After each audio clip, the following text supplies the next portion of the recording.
Convido você a abrir sua Bíblia na carta aos Gálatas, no capítulo 6, verso 9.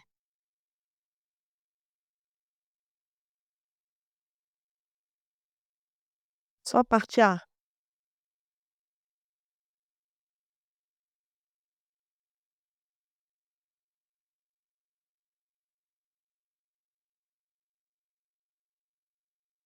E não nos cansemos de fazer o bem. Estou muito feliz em estar aqui, mais uma vez. Agradeço aos pastores, sempre. Deus abençoe. Quero trazer uma palavra, orei ao Senhor. Eu já havia me dado essa palavra para este dia, neste horário. Não vou demorar, tá bom? Quero falar sobre essa carta do apóstolo Paulo para a gente chegar nesse finalzinho. Ele está terminando esta carta. Capítulo 6 é uma conclusão da carta aos Gálatas. Ah, teólogos chegam à conclusão e à ideia de que é a primeira carta que o apóstolo Paulo escreve para uma igreja. É a primeira. Aos cristãos da Galácia. Ele escreve momento de tensão, está nervoso, então é a carta que mais revela a sua personalidade. Ele sequer faz introdução, não gasta tempo com introdução, com muitos elogios, apresentações. Ele já chega com aquilo que a gente diz, colocando o pé na porta. Está agoniado e sentindo-se ameaçado com relação a falsos ensinos que estão entrando nas igrejas gentílicas. Ele tem medo de que este ensino errado acabe destruindo todo o trabalho que ele teve para salvar e trazer essas pessoas ao evangelho, são gentios. Possivelmente, ao que se entende, que a carta aos Gálatas é bem complicada, bem difícil, ao que se entende, eram judaizantes. Judaizantes é o termo usado basicamente para judeus que se convertiam ao Messias, Cristo, o consideram, de fato, Messias, mas que não abandonam resquícios da lei para a salvação. Não somente como costume, mas como base para salvar. Eles entram nas igrejas da Galácia, provavelmente era uma região, há quem siga como uma igreja em uma localidade, há quem siga como uma região com várias igrejas, eu sigo essa linha, então da Galácia. Eles passam por essas igrejas e começam a pregar que Jesus não é suficiente para salvar. É preciso Jesus e algumas questões da lei para serem cumpridas. A circuncisão, a, a receita, os rituais no sentido de dieta e a guarda do sábado. Era preciso guardar isso junto com Jesus Cristo, senão você não seria salvo. Então o apóstolo Paulo escreve a essa igreja porque a igreja se divide. É comum, até hoje. A igreja divide. Alguns começam a seguir este ensinamento, outros não. A minoria não segue. Paulo começa a tratar sobre a liberdade em Cristo, a lei de Cristo. Um assunto dificílimo até os dias de hoje. Mas naqueles dias, ainda mais complicado. Paulo está inaugurando praticamente esta doutrina da lei de Cristo e a liberdade em Deus. A liberdade em Deus, em Cristo, não é a falta de regras, mas não as regras como base para a superioridade religiosa, que era o que acontecia no Antigo Testamento. Toda a doutrina, vamos dizer assim, ensinamentos, rituais, até mesmo a lei, não questão dos 10 mandamentos, mas todas as ramificações que existiam, estava ali para apontar para algo que teria que vir de dentro e não se tornar uma religião meramente estereótipa ou exterior. Mas acabou acontecendo isso. Por isso o profeta Isaías se levanta e profetiza: esse povo me louva de lábios, mas o coração está longe. Jesus Cristo reitera isso, confirma, corrobora. Marcos 7, Mateus 15, quando os fariseus e escribas, eu não gosto de falar mal dos fariseus, tá? O farisaísmo não era o problema. A instituição não é o problema, é o ser humano. O título não é o problema, é o ser humano. Então, há uma linha teológica de alguns biblistas que seguem que Jesus seguia alguma ramificação como se ele fosse também um tipo de fariseu, ou seja, um mestre da lei. O termo fariseu criou um caráter pejorativo, mas não é. Quando você fala fariseu, a ideia é de falso. Mas não, o termo fariseu é separado. Possivelmente, esse serviço começa na casa de Ezequiel, na Babilônia. Quando o templo é destruído, os judeus são levados cativos e ali começa também a destruição das sinagogas.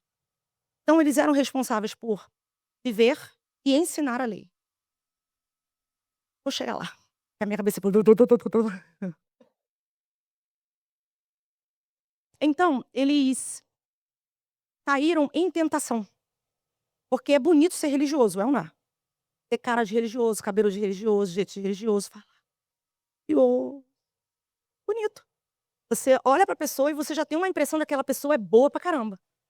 Só que Jesus os chama de sepulcro caiado. Tá pintadinho e bonitinho por fora, mas por dentro é podre. Então eles sempre vinham de Jerusalém para Galileia, território de Jesus. A sua missão era mais Galileia do que sul. Eles vinham de lá do templo, escribas, fariseus, saduceus, dificilmente saduceus é outra linha aí. Eles vinham para buscar mantimentos para a realização dos rituais no templo. Porque Jerusalém não tinha essa fertilidade na Galileia. Então eles desciam para o norte, encontravam Jesus e começavam a discutir. Então, nesse episódio, Mateus 15, Marcos 7, revela eles discutindo com Jesus porque os discípulos não lavavam a mão antes de comer. Aí Jesus, fantástico, diz para eles, de forma resumida, tá bom? O que contamina não é o que entra. É o que sai. A mão pode estar limpa, mas se o coração não tiver, não adianta. Então, Paulo agora começa a falar sobre essas questões. Liberdade não é não ter regra, mas não pôr a regra como base para a salvação e superioridade espiritual. Não é o meu cabelão, que eu já não tenho mais, mas eu peguei essa época. Eu posso falar. No céu tinha gaveta, cabelos cortados. Eu não gosto de rir dos irmãos, mas se a gente dá uma risada, eu posso. Um entendimento errado, alguns. Imitação. Mas não é meu cabelão. Mas também não é meu cabelinho curtinho. Nem um lado, nem o outro pode nos separar. Por quê? Paulo explica. É Cristo que salva. Nada mais. Nada além. Então, há um historiador que explica que os galácios, eles já tinham um caráter de vira-casaca. A história revela que se eles estivessem lutando em plena guerra contra um exército, junto com seus aliados, se o exército de lá oferecesse mais, eles trocavam de lado em plena guerra. Então, Paulo já conhece o caráter deles, de mudança de opinião por aquilo que eles acham melhor. E então, Paulo escreve o seguinte: eu estou abismado. Como vocês passaram tão rápido para o erro? Foi instantâneo.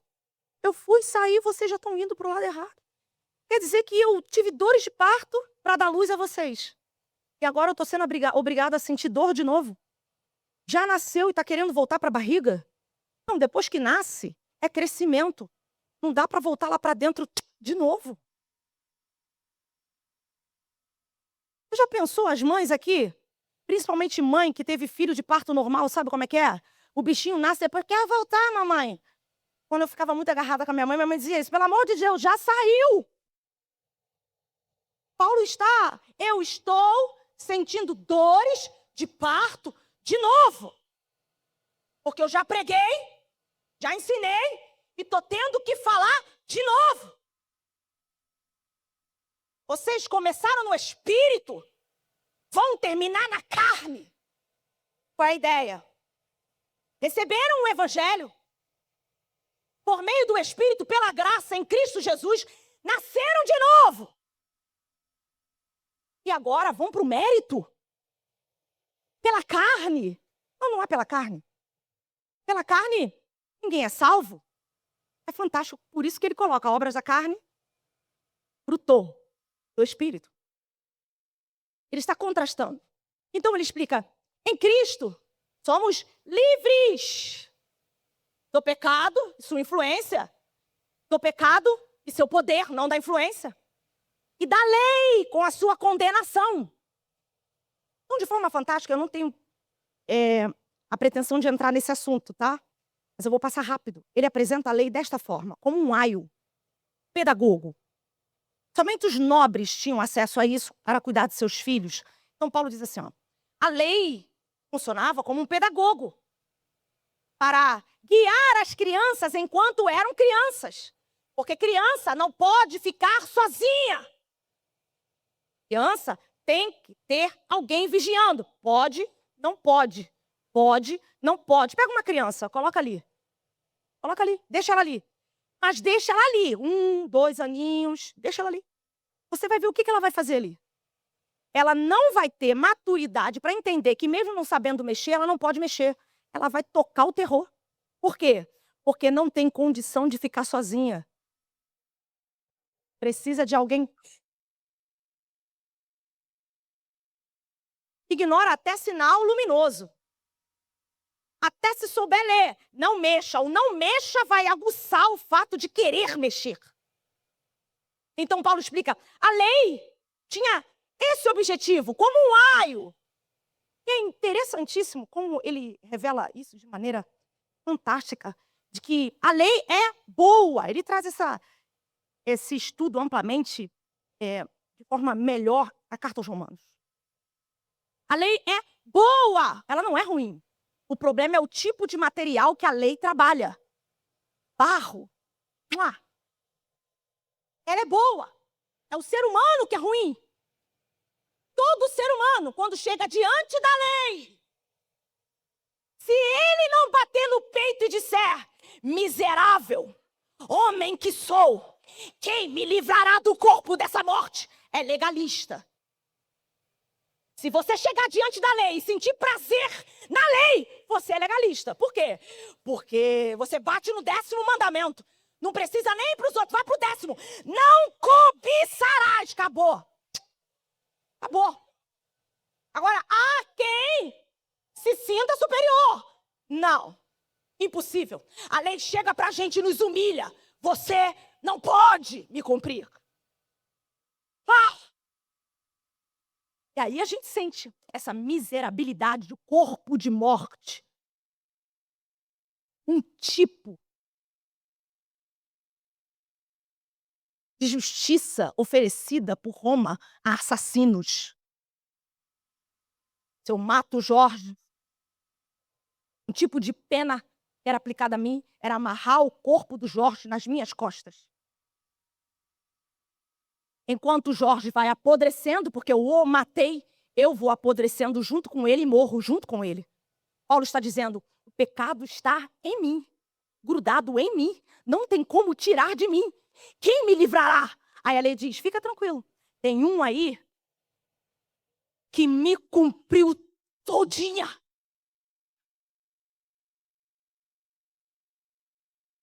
Mas graças a Deus, por Cristo Jesus, que nos dá a vitória. A lei tem como aspecto principal apontar a Cristo para nós. E então nós perdemos a capacidade de sentir mérito. Cristo teve que morrer para cumprindo a lei para nos salvar, porque nós não temos condição nenhuma. Então, o que isso faz? Nivela.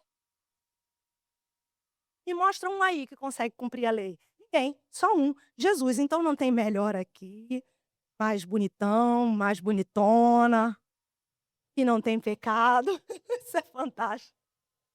Isso é a lei. Então agora Paulo chama a liberdade. Vem cá. Nasceu de novo. Tem o Espírito. Anda por ele. É livre. Em que sentido? Cuidado com a libertinagem. Fantástico, porque às vezes a gente tem que mostrar que a grama é verde. Então Paulo vai lá na grama e opa, calma aí. Liberdade não é libertinagem. não é condição para tu fazer o que tu quer. A liberdade em Cristo tem o propósito oposto. Você recebe poder para fazer o que não quer e não fazer o que quer. É a liberdade que um escravo não tem. Qual a única palavra que um escravo pode dizer? Sim, em Cristo eu posso dizer não. Liberdade. Essa condição de dizer não para si.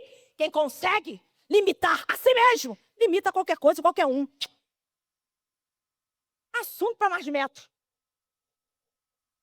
Essa liberdade em Cristo é maturidade espiritual. Cresça. O autor aos Hebreus fala isso. Vocês já deviam estar comendo carne. Mocotó. Dobradinha. Pé de galinha. Ah, não calma. Só leitinho. Deveriam ser mestres. Pedro também toca no mesmo assunto. Mas João é o tempo todo aprendendo a mesma coisa e nunca tem capacidade de viver para ensinar. Paulo é fantástico. Ele apresenta isso de maneira incrível. Porque Provérbios é o livro da inteligência emocional, mas Gálatas é o livro da inteligência espiritual. Há um clamor hoje para a inteligência emocional. Mas eu te pergunto, queres ser inteligente espiritual? E vejo um clamor para todo mundo ser inteligente emocional. Mas o que adianta você saber gerir muito a sua vida caminhando para o inferno? Quero te apresentar uma inteligência que não é dada a todos, mas só a alguns. Aqueles que se achegam à cruz pela graça. Isso é fantástico. Essa liberdade é o quê? Se uma criança precisa de pode ou não pode, em Cristo, pelo Espírito, você vai sendo conduzido não apenas por regras meramente exteriores, mas pela direção dele te guiando. Não vai por aí não, vem pra cá. Não, chega pra cá. Pode pegar? Pode, mas não devo. Não é porque eu posso que eu vou fazer. Por quê? Porque tem um negócio dizendo pi, pi, pi, pi. Isso é liberdade e maturidade. Andar e viver no Espírito. Eu vou fechar já. Ele vai traçando esse paralelo, dizendo: vocês estão brigando aí por causa disso? Dá uma notícia para vocês? Cuidado para vocês não se devorarem e não sobrar ninguém. Paulo é irônico, humorista.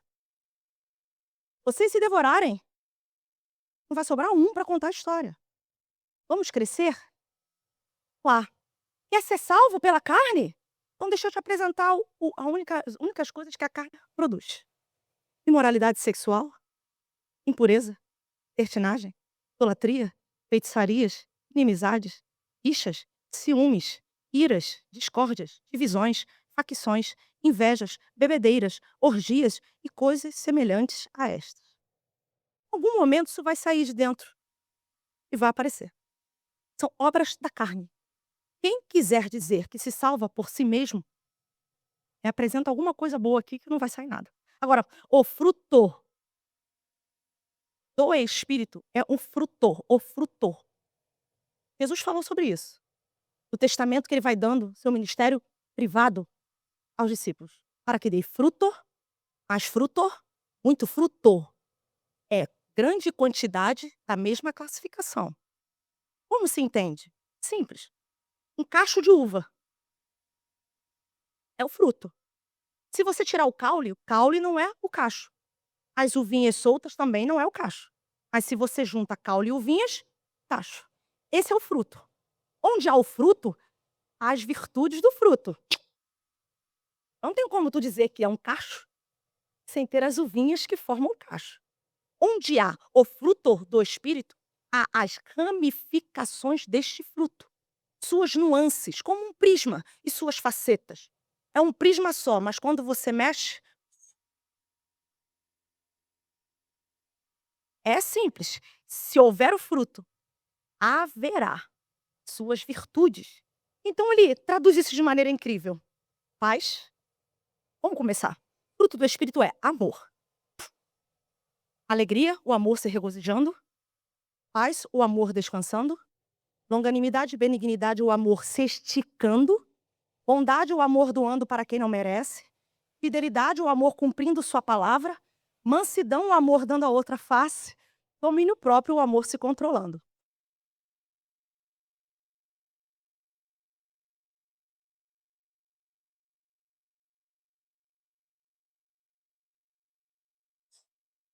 Não vem com mariola para mim.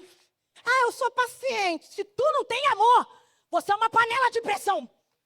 Em algum momento vai explodir. Por isso Jesus diz algo fantástico: eu sou pentecostal. Mas ele diz aos seus discípulos: sabe como o mundo vai saber que vocês são meus discípulos? Quando vocês se amarem uns aos outros. Não sei se você conhece Sérgio Pimenta, grande compositor do Grupo Semente.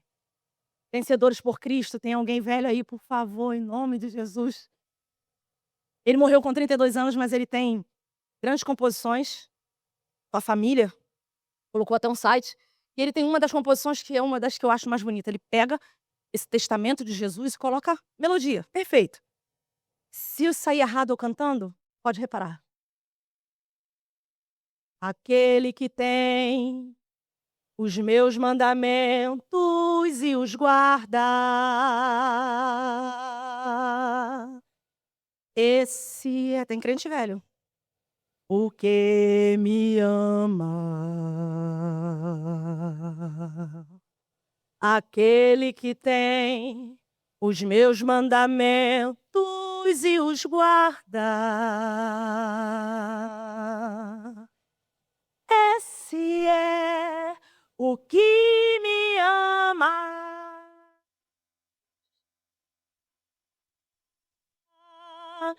E aquele que me ama será amado por meu Pai,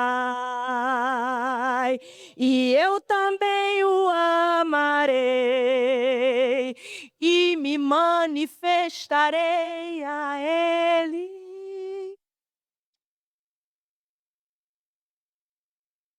É fantástico. Fantástico. E então ele diz: se vivemos no Espírito, andemos também no Espírito. O que é isso? É simples. Onde o Espírito pisar, tu pode não entender. Ele pisou, tu vai. Era para ir para ali, mas tu tá pensando que vai para ali, pisa aqui. Tum. Isso é andar e viver no Espírito. Seguir sua direção. Ele colocar uma faixa aqui e dizer: pisa. Vai, filho. Preste bem atenção. Já viu o gato andando? O gato ele consegue entrar e sair de um lugar, porque eu sou amante de gato, e ele pisa exatamente onde ele pisou primeiro. Isso é andar no Espírito. Por quê? Não desviar o pé da faixa. Já tirou carteira de moto? Eu tirei, só sangue. E de carro, o carro foi mais fácil. Como eu aprendi? Sabe onde eu moro, né? Domínio fechado. Nada. Pra eu passar, tem umas que são móveis, outras não são. Então, e onde era móvel? Pra eu passar de moto, meu filho estava de moto. Tive um pouco de paciência comigo. Tô começando. Até que um professor falou pra mim: não olhe para elas. A limitação.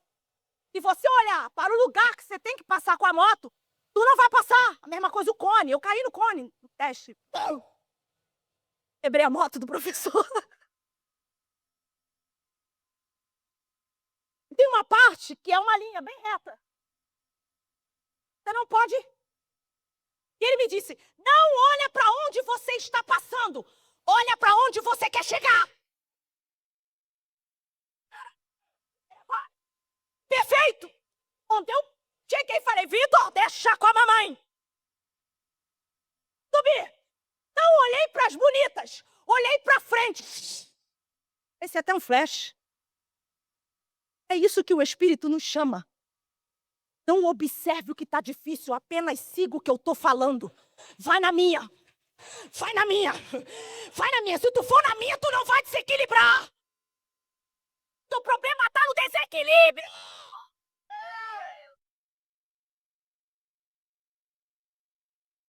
Por isso que ele entra no capítulo 6 e diz: irmãos,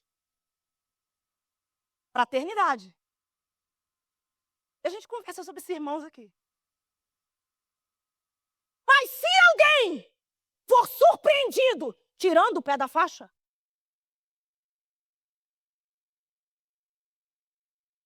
tô andando. Tá junto comigo, de repente, eu pá! Ri dele.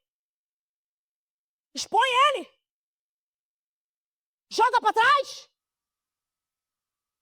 Usa isso para se sentir melhor? Não. Os espirituais. Os pneumáticos. Esses que andam na faixa do Espírito. Restaurem-o.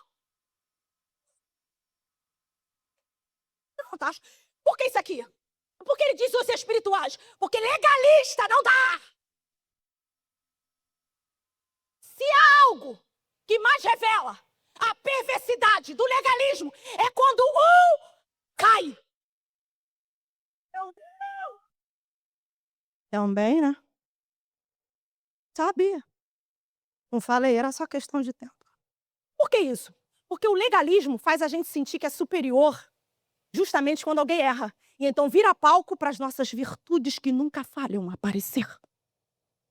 Eu tenho medo de algumas reuniões, sou crente velha, onde a gente fica assim, a igreja não é mais a mesma. Eu tenho. Você já viu como é que é? Eu fico, Jesus, já entrou o legalismo. Onde todas as falhas que existem, eu não faço parte delas. Eu sou o alecrim dourado.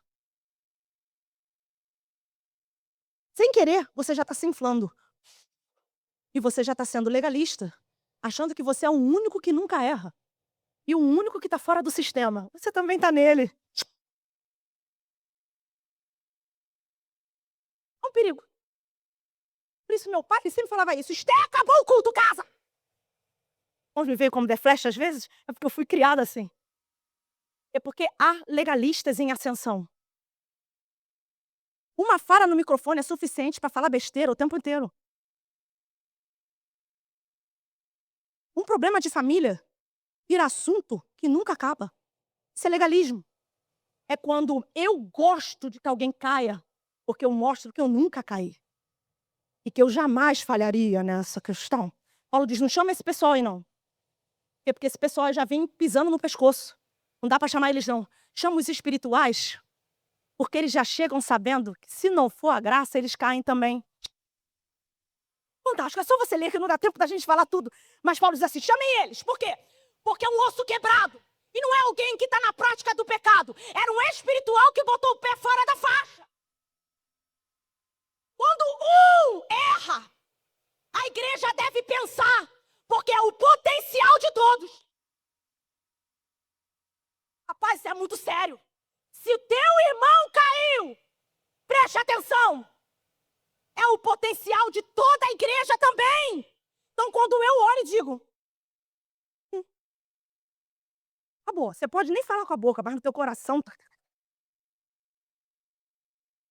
Alguns que pegam o microfone para jogar piada. Tem gente que não está sabendo que é piada. Mas ele sabe. É muito sério. Ele diz assim, os espirituais devem ser chamados para restaurar. Esse restaurar é um osso quebrado. Isso leva tempo. Você já foi em UPA, que às vezes tem ortopedista, dentista. Paulo diz, não dá não. Se tu chamar errado, tem uma fratura, tu vai ter duas. Dependendo de quem você chama para resolver um problema, você vai ter dois, você vai ter três. Tem que ser espiritual. Eles já vêm diferentes. Por quê? Porque esse tipo de coisa revela alguém que caiu e não tinha consciência do que estava fazendo. A ideia é mais ou menos essa aqui. Meu pai é ourives, aposentado. Não sei se você já se deu de frente a cordão embolado. Às vezes a gente ajudava ele a desembolar. E a gente diz, pai, esse aqui eu desembolo. Aí a gente fica. Daqui a pouco a gente estava embolado junto com o cordão. É isso que Paulo está dizendo. Começou uma coisa e pensou que dominava. Quando percebeu, uf, aí papai vem e diz assim, não sabia lidar com isso, foi mexer por quê? Deixa que papai desembola. Esse é o espiritual. Sabe onde começou e como terminar. Isso é Paulo. Restaurar essa pessoa com espírito de brandura. Aí acabou comigo. Porque aí, irmãos, eu não tenho tempo, mas eu gostaria. Um dia a gente fala aí o dia inteiro. Esse espírito de brandura aqui é fantástico. Esse espírito, ele não fala com brandura. A minha versão é NAA. Ele não fala com brandura ou mansidão. Traut. Ele fala espírito. Por quê? Primeiro pecado capital dos 7 pecados capitais é soberba. Eu gosto de falar da preguiça. Pastor me chama de falar da preguiça. Preguiça ou assídia, eu gosto. Por que soberba? Porque Paulo explica que é o pecado do espírito do homem. A alma. E não é da carne.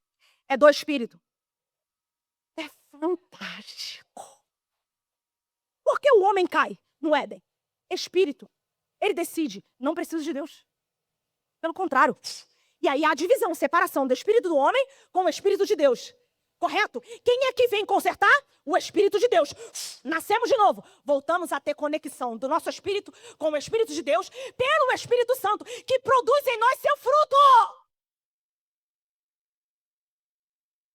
A soberba é insuportável, porque é igual mau hálito.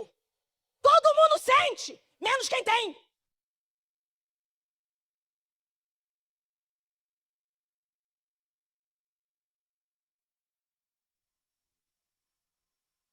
Tá sentindo aquele odor, mas a pessoa não sabe. Vai dizer pra ela. Você não consegue. Porque todo soberbo pensa que é humilde. E todo humilde sabe que é soberbo. Assunto para mais de metro. Aí Paulo diz assim, não pode ser atitude de brandura. Tem que ser mudança no espírito.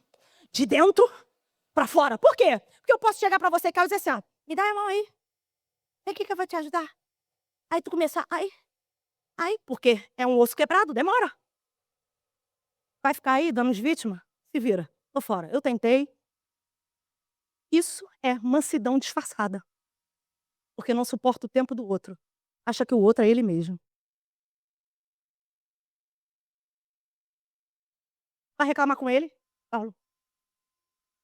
O manso respeita o outro e o considera como ser humano. Como o considera? Ele é ele. Eu sou eu. Então, eu preciso respeitá-lo e não tratá-lo como uma planta ou como um animal. Há ossos e ossos quebrados. Você já viu aquele aparelho que coloca até fora? É o nome daqui, uns negócio de aço que fica? Tem uns cristãos que estão assim. Aí tem uns que não. Espiritual, ele vai passar, vai compreender que esse também é espiritual. Ele só precisa de mais tempo. Ele vai levantar. O que é mansidão? Força sob controle. Pode colocar outra. Vou colocar fulano no lugar dele. Então, há pessoas que você precisará colocar no devido lugar. Mas sem você sair do seu. Você sair do seu, você já não é mais manso. Um dedo assim pra mim, ó. Por isso que vocês me veem nervosa. Isso é mansidão. Por isso Jesus diz assim, aprendei de mim. Como? Diante de Pilatos. Vai falar nada não, Jesus?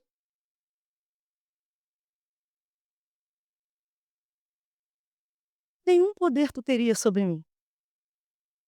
Se do alto não fosse te dado. O que é mansidão? Controle total do que é e do que precisa fazer, independente da opinião alheia.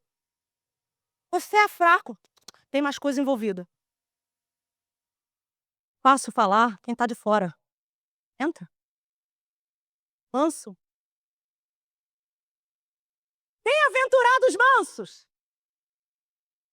Naquele contexto, Roma estava tomando terreno de galileus.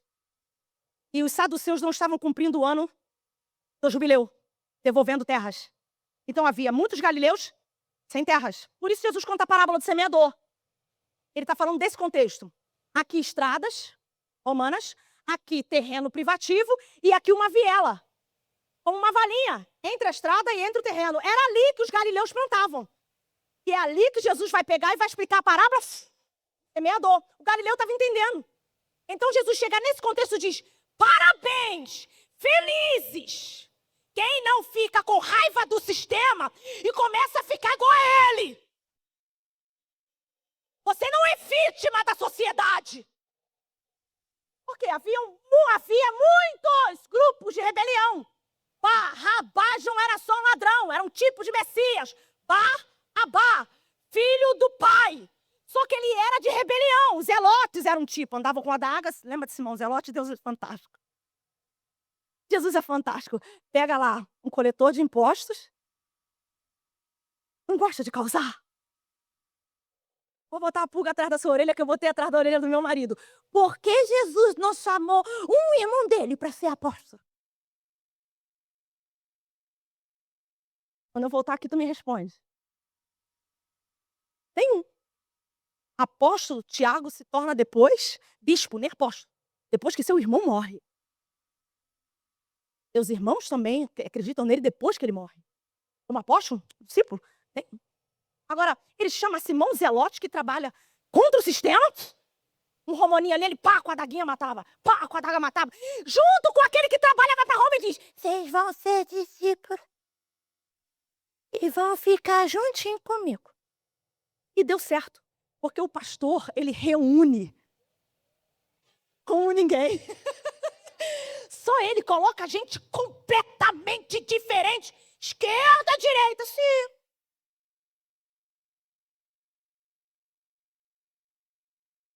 Eu vou te provar que você vai ter que amar esse irmão da esquerda. Sem tentar mudá-lo. Sem tentar mudá-lo. Não, é Paulo! Então Jesus diz assim: bem-aventurados aqueles que não se tornam criminosos, que não entram em bandos, que não tentam lutar contra Roma, que não ficam com raiva do templo, com raiva do judaísmo. Bem-aventurados, porque eles herdarão a terra. Há algo a mais para aquele que consegue continuar sendo o que é, independente das injustiças alheias. Ser manso. Então Paulo diz assim: cada um tenha cuidado quando chegar para tratar essas coisas para não ser tentado. Sou filha de pastor, nora de pastor. Você chega para curar um irmão, para conversar com ele que fez rebelião. Aí você acaba entrando na rebelião junto? Você chega para cuidar de um irmão que está em pecado e ele consegue te convencer que ele está certo e você está errado? Não dá. Por isso, quando... Sério, você vai lá falar com alguém que está falando mal. Aí você, é verdade mesmo. Não tinha pensado. Aí Paulo diz assim: levem as cargas uns dos outros. Que carga é essa? Baros. Um peso. Imagine uma mala grandona, alce sem rodinha. Essa carga do seu irmão você tem que levar. E que carga é essa? O pecado dele.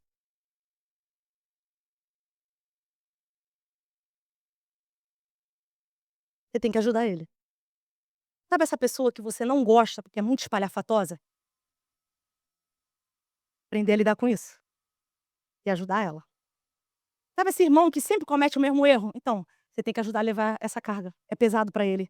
Ele não consegue se modificar rápido desse jeito. Sabe essa coisa que te irrita? Ajuda. O peso é dele. Mas você tem que ajudar ele. Você faz isso? A gente tinha uma irmã lá na igreja que ela trabalhava muito bem, mas ela entrava em confusão.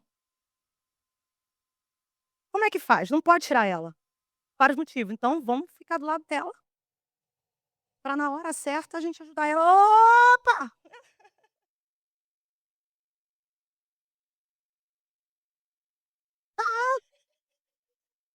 Vai lá, mamãe, vai com Jesus. Você está ajudando. Então Paulo continua. Assim vocês estarão cumprindo a lei de Cristo. Se alguém julga ser alguma coisa não sendo, engana a si mesmo. Se tem algo que acaba com a nossa vida, é o ser o quê? Enganado. Então imagine você se enganando.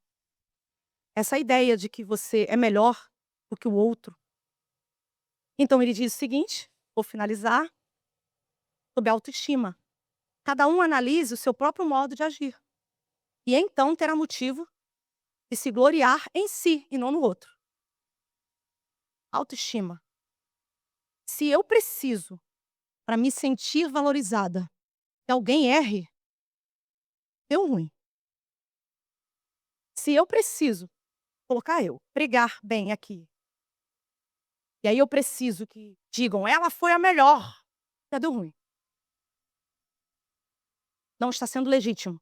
A legitimidade está no fato de eu saber quem eu sou e o que eu faço, independente daquilo que alguém fez. Então ele fecha. Cada um levará o seu fardo.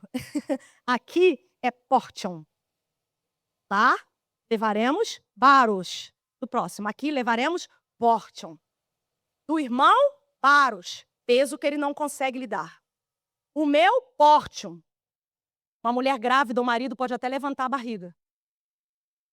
Mas quem leva o peso? Aqui é como se fosse a mochila de um soldado. Ele leva. Se ele não levar, ele fica sem, porque cada um leva a sua mochila. E o soldado que não levar a sua fica para trás. O que Paulo está dizendo é, naquilo que alguém precisa, você ajuda. Mas na tua responsabilidade, se vira. Cada um tem a sua responsabilidade. Então a gente pula uma parte e fecha. Não nos cansemos de fazer o bem. Uma hora vai cansar, não vai? E tem terra que tu planta, planta, planta, planta e não dá nada. Jesus ensinou isso na parábola do semeador. O problema não é a semente, é a terra. E por causa de terra ruim você vai generalizar? Teve uma experiência ruim em alguma igreja, aí nenhuma igreja presta? Ah, todo pastor é sério? Não, não generalize, toda generalização é burra. Joga aqui, joga lá, joga cá, joga lá, joga lá. Vai jogando. Uma hora, se não vier de onde tu espera, vai vir de algum lugar onde você menos espera. Uma das maiores tolices para não trazer burrice espiritual é você deixar de fazer o que tem que ser feito por causa de terra ruim. Plante. Continue. A despeito de toda ingratidão. Creio que seja por isso que Jesus falou sobre quando você der com a mão direita, não deixa a esquerda ver não. Ele está explicando. Aprenda a lidar com ingratidão. Pastores que não sabem lidar com ingratidão morrem. Morrem. Tanto pastores quanto membros não podem generalizar. Um pai não pode generalizar. Um filho não pode virar sem vergonha. Faz parte da vida o você nem sempre ter reciprocidade. Mas isso não pode te frear. Por quê? Porque quando ele vier, ele não vai vir só para quem deu 5. Ou só para quem ele deu 2. Ele também vai vir para quem deu 1. Porque ele sabe diferenciar capacidade, mas não descartar. Todo mundo recebe, mas todo mundo será cobrado. Então ele virá e perguntará: "O que que tu fez?" "Ah, enterrei." "Por quê?" "Ah, porque..." "Não interessa, eu te dei. Eu te dei algo meu para você fazer. Você resolveu enterrar, porque você julgou pesado demais." Então, eu conheço um corinho de quando eu era criança. Rejane, fogo puro. Desenterra os talentos que Jesus vai cobrar.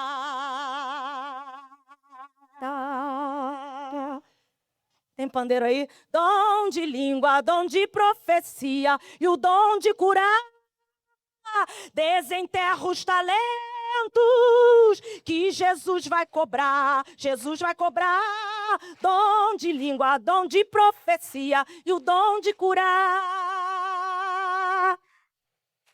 Ah, mas eu faço, meu nome não aparece na faixa. Ah, na minha época era faixa, hoje não é faixa. Hoje ficou chique, tem foto. Ah, mas ninguém reconhece. Ah, mas ninguém faz. Então, Jesus está pregando isso. Ele diz assim, ó, passa com um lado, não deixa o outro ver, nesse sentido. Porque se você ficar sempre cobrando, você não fez pelo outro, você fez por você. Não se canse, apesar da ingratidão, porque haverá colheita no tempo certo. Obrigado por me ouvir, me perdoe alguma falha. Eu vim te encorajar a continuar fazendo o bem. Isso é inteligência espiritual. Se você quiser saber de alguém que cansou de fazer o bem, vai para Asaf. Asaf se cansa de fazer o bem, se cansa de fazer o que é certo, mas ele restaura essa consciência no templo do Senhor. E ele volta a executar. Tinha. E tem executado desde o início. Parou para olhar quem não fazia e estava melhor do que ele. Vou parar, mas essa é a ideia. A gente se lasca todo fazendo o que deve ser feito. Olha para o outro, não está fazendo nada, está melhor que a gente. Aí Satanás vai, para, ser bom. Repreende ele, porque ele já está condenado e quer que você também seja. Deus te abençoe, te dê força para lidar com as ingratidões e continue. Não esqueça, não esqueça. Aquilo que você não pode carregar, a gente te ajuda. O que é seu, se vira. Aquilo que eu posso te ajudar, aquilo que você pode me ajudar, eu vou te vocês vão me ajudar. Mas eu não posso colocar sobre você o que é minha responsabilidade. Isso também cansa. Você tem que ficar guiando coisas que o outro já pode andar sozinho. Então saibamos diferenciar e não descartar. Agradeço a oportunidade, em nome de Jesus.